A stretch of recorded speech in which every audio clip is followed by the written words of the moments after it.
Welcome to this explainer. Today, we're doing something a little different. We're taking a really fascinating and honestly deeply introspective journey. We're going to talk about self-sabotage, but not through your typical everyday productivity hacks. Instead, we are using existential philosophy to examine the very foundations of who we are. If you've ever felt stuck, or kind of like your own convictions are the exact things holding you back, well, this analysis is going to give you a whole lot to think about. So, to kick things off, I want you to ask yourself this question, and I mean with absolute brutal honesty.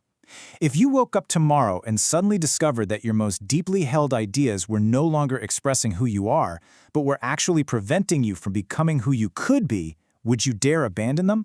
It's super uncomfortable, I know, but it's the absolutely necessary starting point for any real, vital transformation. Okay, let's dive right in. Here is our roadmap for today. 1. Ideas that defend us. 2. The camel, which is our past. 3. The lion, or the reactive trap. 4. The child, creating values. And 5. Our capacity to begin. Section 1. Ideas that defend us. You know, we all kind of walk around with this illusion that our ideas define us. But there's this really curious psychological phenomenon that happens. We start out defending our ideas, sure, but after many years, those ideas actually start defending us. They turn into a shield against change. Think about how often we literally say things like, well, this is just the right thing to do, or I've always been this way, right? These aren't just casual observations anymore. They are hardened habits. It's exactly like wearing a heavy winter parka in the middle of July, just because it kept you warm back in December. Self-sabotage isn't always doing things wrong. A lot of times, it's perfectly executing something that just doesn't make sense for your current stage in life anymore. Section 2. The camel, our past. So this is where the philosopher Friedrich Nietzsche becomes incredibly useful and, honestly, a little bit dangerous. He introduces 3 stages of the human spirit. The first is the camel. Think of a beast of burden. It's slow, methodical, incredibly heavy. It represents the immense weight of morality, family expectations, and our own personal biography. Nietzsche lays out this brilliant 3-step evolutionary process for the spirit. To create new values, it all starts with the camel, which obeys and carries the load. Then, the spirit absolutely must transform into the lion, which rebels and destroys. And finally, it has to become the child, the only one actually capable of true creation. Keeping this specific roadmap in mind is absolutely crucial for understanding exactly where we get stuck in life. Let's actually stick with the camel for just a second, because there's this concept of the sophisticated camel. Look, at 20 years old, changing your mind is a breeze. But at 50, an idea might have built an entire career, your relationships, your whole identity. It's like staying in a totally miserable job simply because you spent 6 grueling years getting the degree for it. The fear of abandoning an idea isn't actually the fear of being wrong. It's the sheer terror of dismantling the entire life you've built around it. Now check out how philosophers like Gilles Deleuze and Nietzsche define resentment. It is an absolutely explosive concept.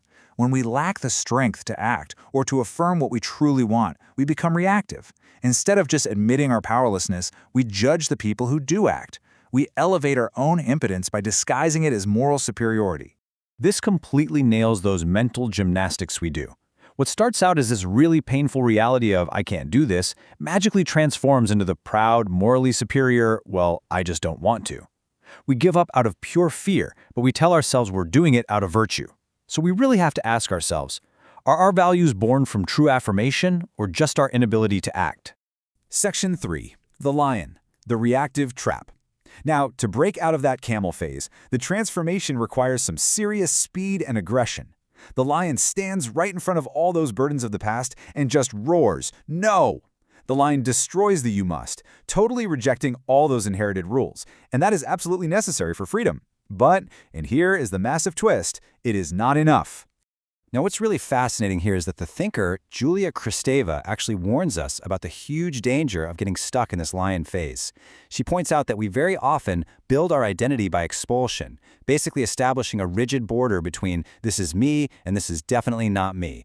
But if we only ever define ourselves by what we reject, we fall into a massive trap. And here is the absolute crucial point. Modern rebels often build an identity that secretly, deep down, depends entirely on their enemy to even exist. I mean, the moralist is literally nothing without someone to point at as immoral. The rubble is completely empty if the system they're fighting suddenly disappears. The lion thinks it's free because it broke the chains, but its identity is still strictly defined by what it fights. It's actually still a slave, just pulling in the exact opposite direction. Which brings us to Section 4, the child, creating values. We desperately need this final transformation. It's about moving from heavy resentment to lightness and openness. See, Nietzsche doesn't use the child as a symbol of pure, naive innocence, but as the ultimate symbol of the capacity to begin anew. The child plays, invents, fails, and just starts over. Crucially, the child doesn't need to destroy anything first in order to create. Let's put these two vital stances side by side for a second. The reactive philosophy of the lion is basically desperately asking, what am I against? It needs an enemy. On the flip side, the affirmative philosophy of the child simply asks, what can I create? It doesn't need an enemy at all, just a possibility. Confusing rebellion with creation is honestly one of the greatest mistakes of our time. Because, philosophically speaking, just killing God isn't enough. When Nietzsche famously announced the death of God, he was actually warning us against just swapping one absolute truth for another absolute truth.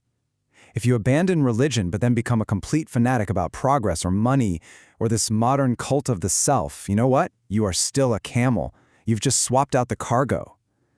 Creating real values means taking the massive, scary risk of valuing things without some external guarantee patting you on the back and telling you you're right.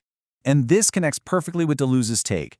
You know, we aren't just sitting here putting Nietzsche in a museum or just memorizing his quotes for fun.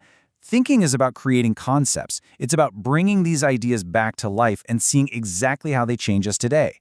A living idea is one that totally collides with your reality and transforms it. Section 5. The capacity to begin. Look, philosophy can't just live purely in theory. You can't just wake up and declare, starting today, I will affirm life. Because, well, that just becomes another rigid command. It's just another burden for the camel to carry. True application requires a really direct, uncomfortable personal audit. I want you to use these questions like a mirror for your own personal growth. What ideas are totally ruling your life right now without you even seeing them? Which of your deeply held principles were actually born out of a fear of failure or maybe resentment towards someone else? And here is the absolute hardest one. What would you lose without them?